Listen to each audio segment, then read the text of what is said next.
Issues of concern.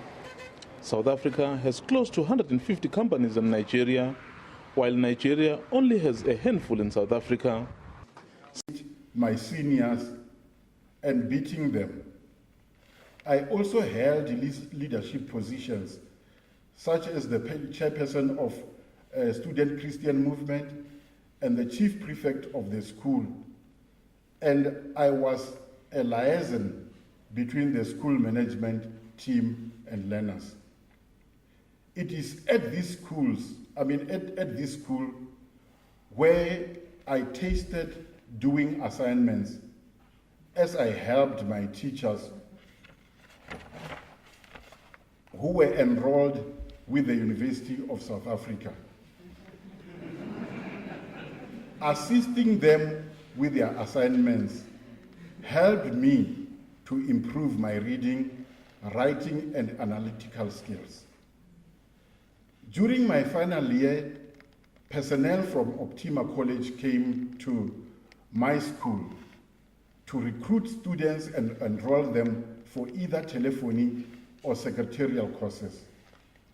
One of the delegates, whom I later worked with at South African National Council for the Blind, had a PhD. I remember saying to him, I wanted to have PhD like him in future. After matriculation, I went to the University of the North to do my undergraduate degree, BA Ed. My initial career choice was law. I wanted to follow in the footsteps of successful black blind lawyers and my schoolmates. Another reason was that I was convinced law, in its very nature, was both accessible and accommodative of people like me, unlike teaching. Blind individuals were discouraged from taking teaching as a career because of the many challenges it posed, such as writing on the chalkboard, marking class exercises, tests and exams, and conducting experiments. The thought of doing law was thwarted by my grandmother, who indicated that she did not want me to become a lawyer, as according to her, all lawyers were good liars. During those days, there were no services nor special resource centers or units dedicated to support students with disabilities. Mushome and Maghuve are of the view that disabled students in general, and the visually impaired in particular, need support at academic institutions in order to cope and progress. Notes were recorded during lectures and transcribed into Braille when lectures were over. Tests were dictated to students before writing. Each and every student organized his volunteer readers as well as a study or discussion group. During my first year at the university, I decided to major in education and Afrikaans. Due to my blindness, I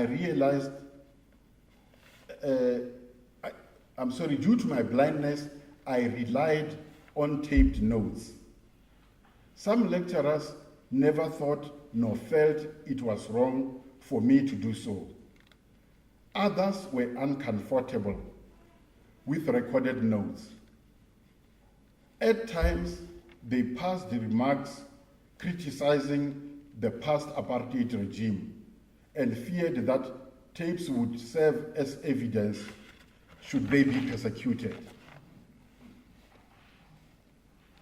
I struggled with Afrikaans, but not because it was difficult. Many people then hated it and were not prepared to read for me. I brought this problem to the attention of my lecturer. The lecturer said to me, "You knew this was an institution for sighted students. Why didn't you go to your own special university?" I concluded that the fact that the lecturer had little knowledge regarding institutions and blindness meant he suffered from a condition.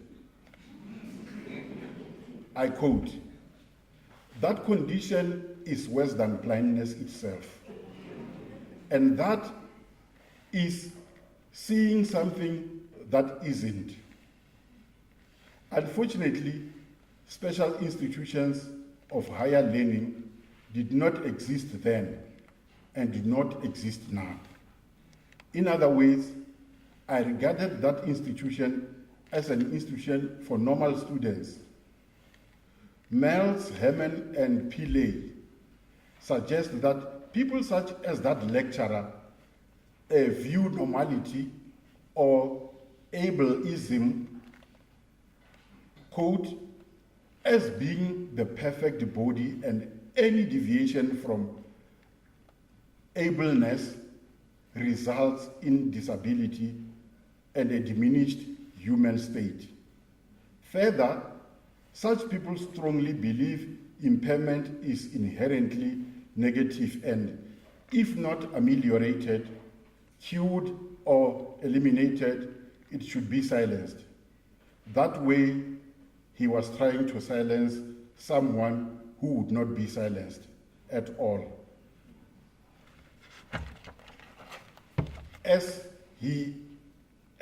I escalated the matter to the head of the department, Article 1 of the United Nations Convention on the Rights of Persons with Disabilities says, I quote, "Disability is a social issue.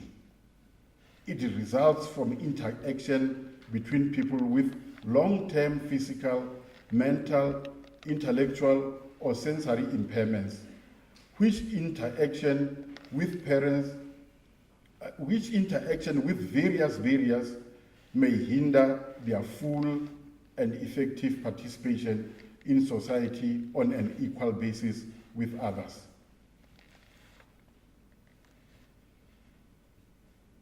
My integrity was challenged.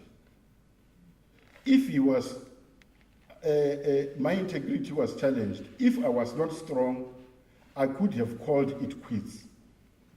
That lecturer, according to me, was both stereotypical and prejudicial. Hannon, in support of this sentiment, states, and I quote, "The stereotypical views held about persons of minority groups, including those with disabilities, affect the development of children who receive both blatant and subtle messages that challenge their integrity as learners. Many will never reach their fullest potential because of their exposure to prejudice and discrimination."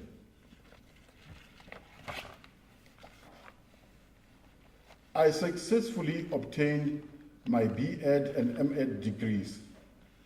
I enrolled for my PhD with the University of Pretoria.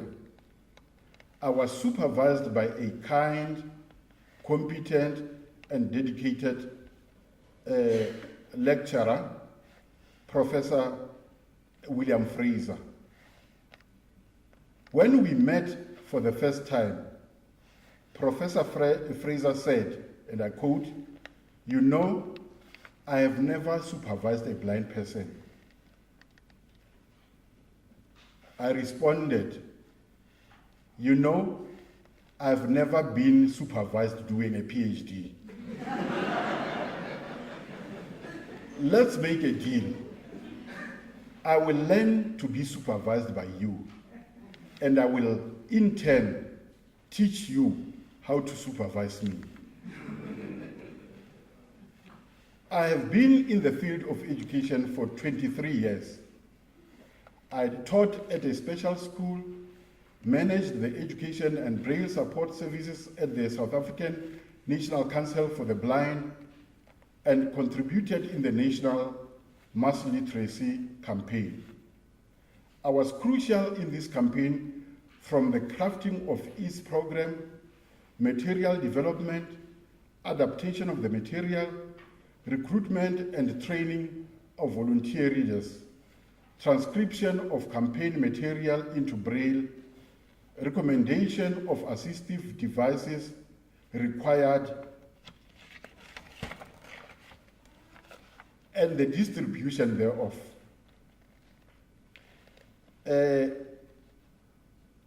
McKay said the following about me, and that's Professor McKay who was doing my CV. Karigude's Director of Special Needs Education, Dr. Mbulaheni Maghuve, who is himself blind, does the printing himself, and in this way helps to keep the costs low. In addition, about my role in the mass literacy campaign, the following was said. Under the leadership of Dr. Maghuve, seconded to the campaign from the SA Council for the Blind, the DOE Materials Development team have been adapting the materials so that they can be transcribed into Braille. The adaptations have entailed converting all illustrations into word stories so that the teacher can read these to blind learners, and or eliminating the reliance of the text on artwork. The first 3 Braille languages will be ready for implementation in the next few weeks.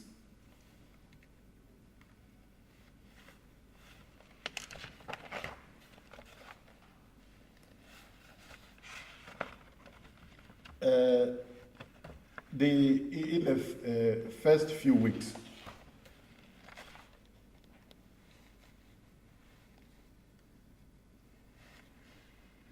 I am currently conducting a study on the development of mathematics and science educators for blind learners.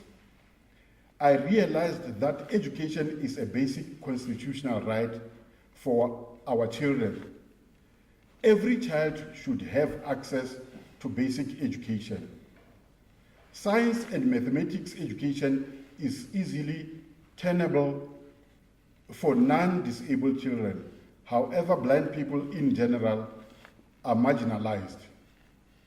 Only 10% of persons with visual impairment in developing countries are literate, and children in particular bear the brunt of this marginalization.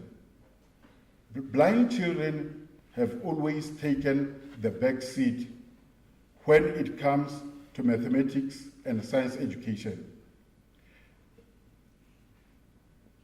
With this work, I intend encouraging all schools for the blind to offer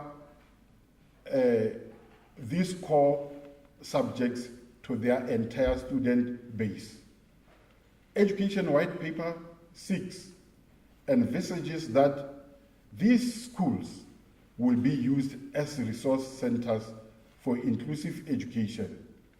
They should therefore be in a position to act as examples, even in the degree and variety of equipment they stock. Mathematics and science project have got the following objectives: to make teachers of blind learners and the Department of Basic Education officials to recognize that science and mathematics education is critical for the country. Second, to emphasize the important role that could be played by mathematics and science in contributing towards the achievement of our quota of people with disabilities in different types of employment, especially in fields that matter most. We should educate children with disabilities in those fields. So far, 8 schools for the blind out of 13 were visited during the collection of data. After data analysis, the following findings emerged. Mathematics and science curricula are accessible to the blind and partially sighted learners. The main problem is that teachers are not well equipped to teach mathematics and science to blind and partially sighted learners.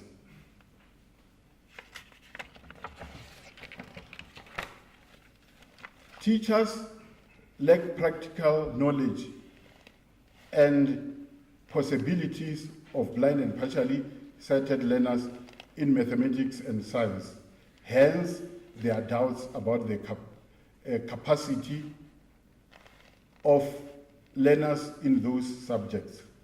They also lack the requisite knowledge of blindness and visual impairment to enable them to provide for the needs of their learners in mathematics and science. Under the present circumstances, learners thrive on their personal ambitions and initiatives. The present study also revealed that mathematics and science education is essential for the blind and partially sighted in all walks of life. This is important for these individuals' economic stability and personal physical health. Hence, these subjects are essential not only for the continued survival of the blind and partially sighted learners, but also for improving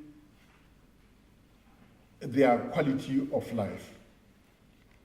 As Professor Makai has already mentioned some of my achievements, let me acknowledge the fact that Professor Jacob Zuma last year on the 19th of June appointed me as the chairperson of SABC. So it means that disabled people are also recognized in South Africa.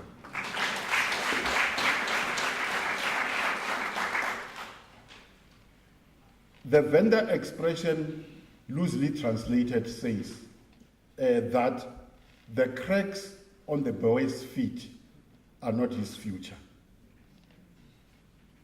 I want to repeat this. The vendor expression, loosely translated, says that the cracks on the boy's feet are not his future. Being blind is not one's future, but rather what you make of blindness. Second, if one believes in oneself, the sky is the limit. Third, people play a major role in making their own histories, as I did. This is indeed a historical achievement, is one of the very few in South Africa, if not at this institution. Fourth, one's hard work should be one's advocate, because hard work pays. In conclusion, ladies and gentlemen, the road of academia that I am walking is long and winding. As I have traveled, I realized that many people are blind. It is said, and I quote, "I think we all suffer acute blindness at times.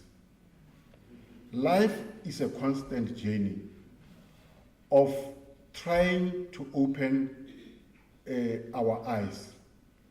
I am just beginning my journey, and my eyes aren't fully open yet." Thank you, ladies and gentlemen. God bless.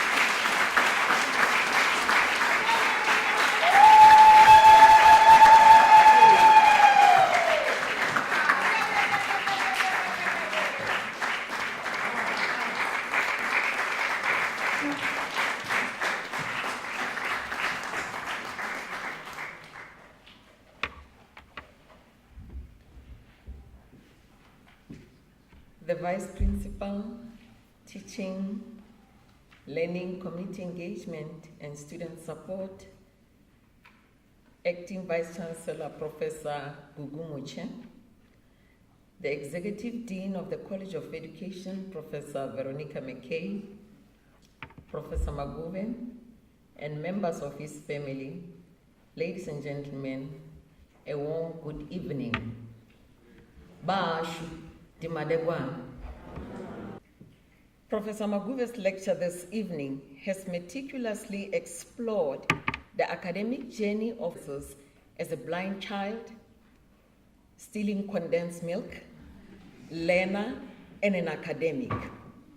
His with visual disability do not have a barrier intellectually or cognitively, and therefore that of the 21 registered schools for the blind and partially sighted learners in the country, only 2 offer mathematics and science. This is sad, ladies and gentlemen.